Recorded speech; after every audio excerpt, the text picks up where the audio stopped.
हुर्फ़ सही। अलिफ वाव ई के अलावा बाकी हुरूफ हुर्फ़ सही कहलाता है।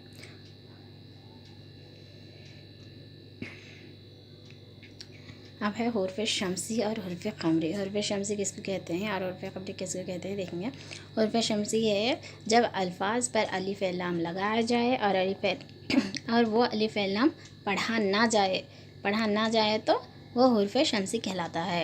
एक बार अच्छा ध्यान से सुनिए। हुर्फ़ शम्सी और हुर्फ़ क़मरी में ज़रूर एक क्वेश्चन तो कंपलसरी है। हुर्फ़ शम्सी और हुर्फ़ क़मरी। हुर्फ़ शम्सी है जब अल्फाज पर अलिफ लाम लगाया जाए और वो अलिफ लाम पढ़ा ना जाए तो वो हुर्फ़ शम्सी कहलाता है।